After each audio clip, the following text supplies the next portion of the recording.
What if you could retire early, even in one of the most expensive cities in America, with $2.3 million saved?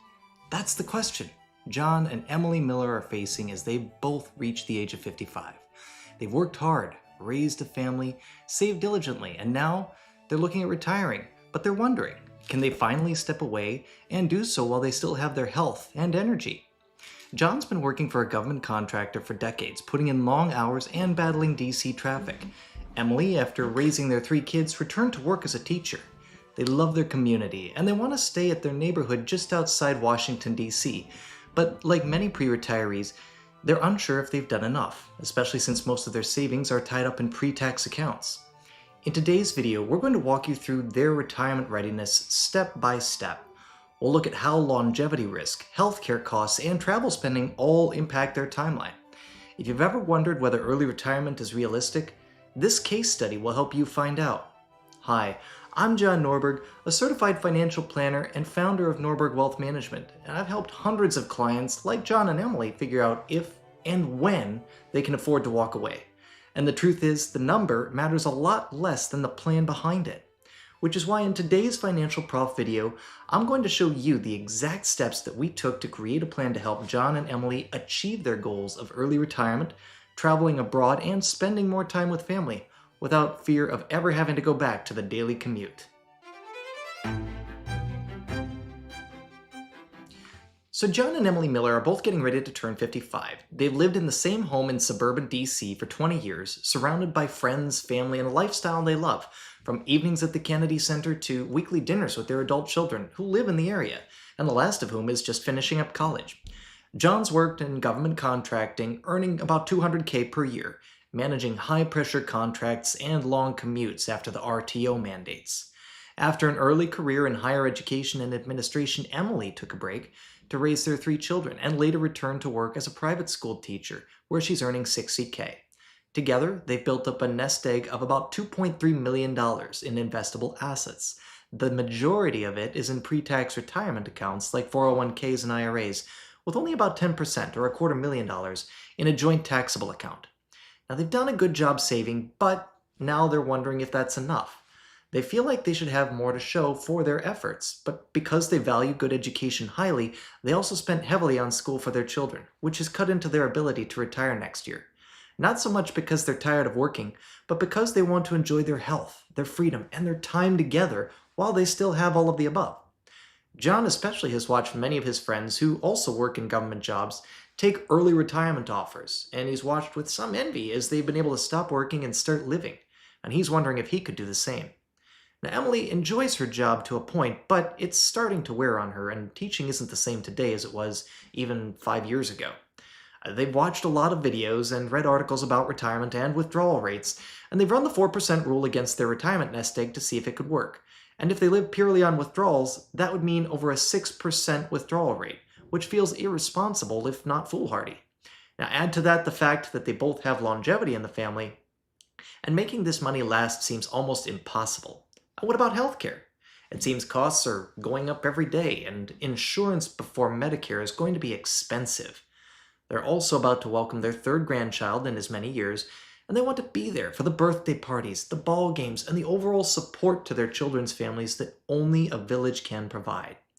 Now, despite all of this, when they look at the numbers, they can't help but sense that there is a way to make this work, but neither one wants to be the guilty party for saying, yes, let's do it, if things don't work out. On paper, they were successful savers, but emotionally, it felt like standing on the edge of a cliff without knowing how far the drop would be. And that's the trap that so many pre-retirees fall into. They see a big number and they wonder, is it really enough? Or will I regret walking away too soon? So if you're saying to yourself right about now, this story could have been written about me, or John and Emily sound a lot like me and my family and I'm worried about the same things, you are not alone.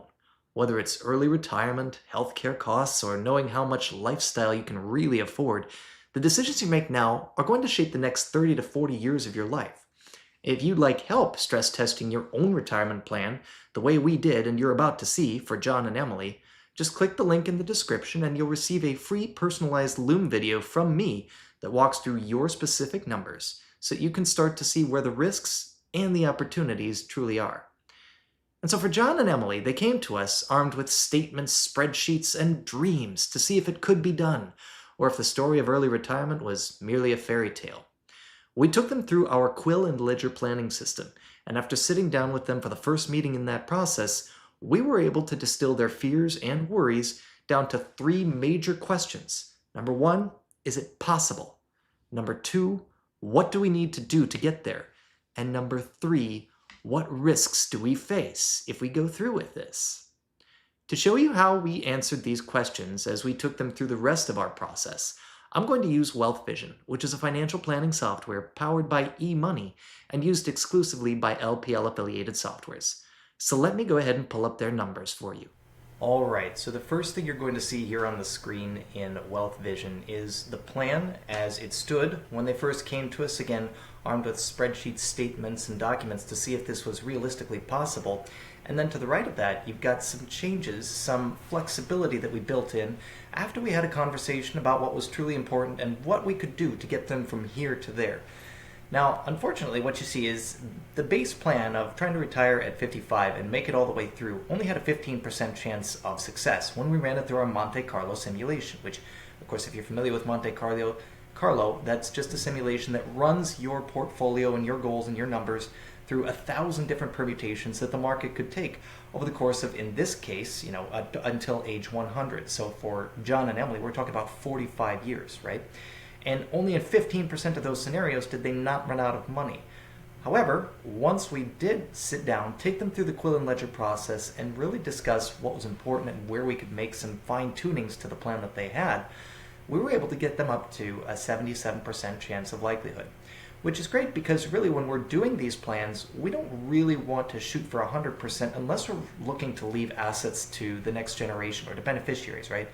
If you have a 100% likelihood of succeeding, what that really means is that statistically you're all but guaranteed to leave a substantial amount of money in the accounts. And if that's your goal, then great. But for John and Emily, it was far more important to them to be there for their loved ones and for their community while they were still alive, volunteering, being with family, being able to participate in the vibrant downtown culture that is Washington, D.C., here, our nation's capital.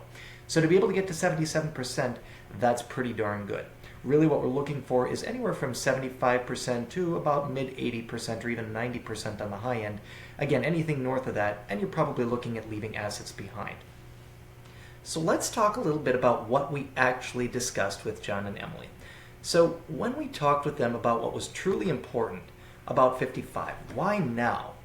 It came down to they had already welcomed 2 grandchildren and were looking at welcoming a third within the next 6 to 7 months. And one of the things with that was that Emily in particular, but also John, wanted to be there for those grandchildren. They also wanted the freedom of time. John hated commuting. His back was hurting, and I hate the commute myself, so I could relate. What we did was we modeled out, okay, well, 55 seems like a great goal, but what if we were able to push that back by 1 more year? The trade-off was 1 more year of them both working full-time. But as it happened, with Emily being a teacher, if she were to work the next semester, that would put her in summer time frame, which means that in about 6 or 7 months, that baby would be being born. She would be starting her summer vacation around that same time, so she'd be in a 3-month period with low or no commitment. So for her to be able to be there for her daughter and help with that baby, that was a very realistic goal in that case. And then she could go back to work maybe on a substitute basis for the next semester. So really just to work that final semester and prepare for retirement by putting a little extra away in the retirement accounts as a result of that.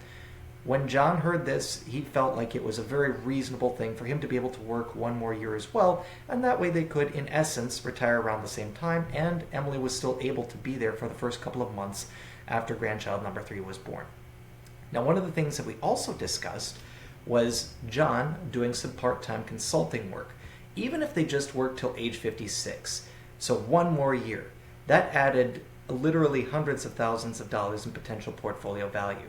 And when we ran the numbers, as you see here from this green bar graph, which talks about the added value or value gained by making the actions that we've highlighted here in these sliding buttons, it brought that plan from being almost completely unrealistic to, hey, we could probably do this. But it was still not quite where we wanted to see it. in terms of being able to truly feel comfortable, feel confident about retiring. So this is when we brought up the idea of John working part-time in consulting for 2 years. So after talking to John about this as a possibility, he was confident that having worked in government for most of his life, his network would allow him to not only do consulting part-time for a couple years, but also to be able to earn a substantial amount doing so. He estimated he could probably earn anywhere from $100,000 to $150,000. So we actually added $100,000, estimating conservatively, because of course the big risk there is that you are going to earn less than you expect. Contracting can be a very volatile world. Anyone watching this who was even remotely related to government contracting earlier this year or had friends who were, has seen how that world basically got turned on its head. Now, there's some good things and some bad things about government contracting, but regardless, John knew that it was a risk. However, he felt pretty confident knowing his network as he did, that especially if he took an extra year, building up strategically the contacts in the right places, that he could go out and do his own solo thing for a couple of years to help bridge that gap to retirement. We also talked through a few different Social Security claiming strategies. We actually added a strategy in to say, hey, what happens if we claim Social Security at 72? Well, if we did that, unfortunately, it didn't really add a lot of value to the portfolio at end of life. If we turned that on, I'll just show you here, it actually subtracts from the total value gained on the portfolio by several $100,000. So for them, after talking through different options and numbers, we decided that for the time being, we would look at claiming Social Security in the mid-60s, targeting age 67. However, being that the withdrawals off the portfolio were going to be higher in those initial years, it was something we would continue to monitor and adjust that strategy as needed, particularly if we came into a market downturn, a bad bear market, during the first couple of years, that we might consider doing an early retirement Social Security claiming strategy if the numbers supported it, and that would take some of the pressure off the portfolio by doing so. We also explored a Roth conversion for, she says Joanna, that should actually say Emily. We explored a Roth conversion for Emily. There we go. And unfortunately, when we ran the numbers, it didn't quite work out. That was one of the things that they had questions on when they came into the office was, hey, we've heard about Roth conversions, we've read about it in all of these articles and how great they can be.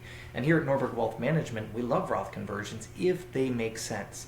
But given that John and Emily were already retiring early and that most of their assets were going to have to either rely upon the volatile world of government contracting that John was going to be doing as he did those couple of years of work as a solo, and whatever they drew off of their portfolio, we decided that adding that additional tax burden up front really wasn't a good idea.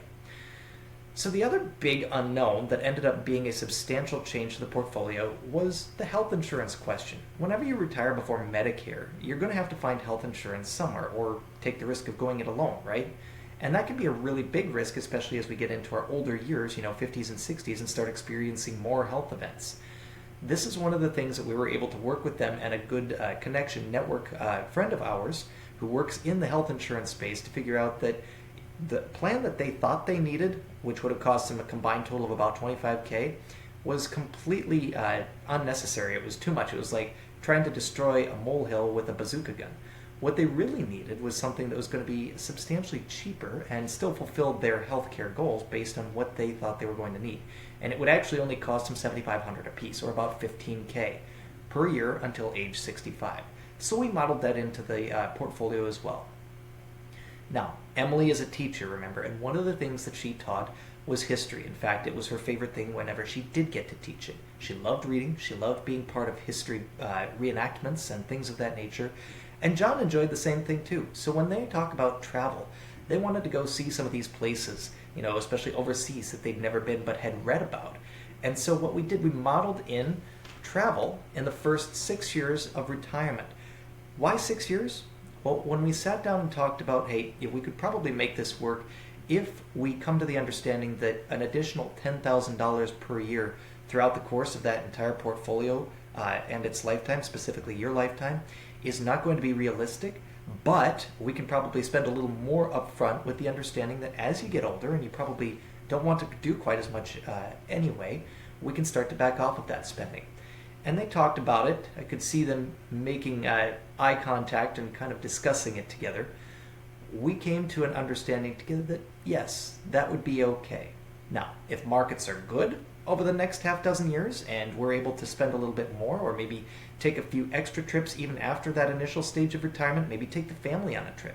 That's something that we're certainly willing and able to explore, but it's going to take continuous monitoring because this is the safe route. They wanted to know, okay, what's the safe route? And we showed that to them. Again, if returns are good, that might mean even nicer trips, or maybe, again, taking family with, or possibly doing even more traveling beyond just the late 50s, early 60s stage. So once we did all of this, we actually dialed down and were able to get to a living expenses of $105K up until age 65, at which point Medicare kicked in, so they don't have to pay for that pre-Medicare health insurance at $15K a year. So we modeled the spending at $110K after they hit age 65, which accounts for, again, that health insurance dropping off, but still paying for Medicare, and, probably a few other health expenses along the way as they age. Once we showed this to John and Emily, it was like the scales fell from their eyes. They could begin to see, hey, we actually might be able to do this. I could see the smiles begin to light up their faces as they grew more and more confident, looking at the different numbers and the levers that we were able to pull as we went through this process together. Yes, there were trade-offs. Yes, there were risks, longevity being one of them. As you see, we modeled this all the way out to age 100. But any way that they could make that work, even if it meant working an extra year, even if it meant being able to, for John, being able to find a secondary job, specifically consulting for himself, they were willing to explore and ultimately to implement. For John and Emily, early retirement wasn't about chasing a number. It was about time. Time with their soon-to-be 3 grandkids. Time to travel while they're healthy to places they've always read about and dreamed about. And time to give back to their community. The $2.3 million they worked so hard to save wasn't the end of the story, it was the beginning. Through careful healthcare planning, tax-smart withdrawals, and a few flexible lifestyle adjustments, their money became more than enough.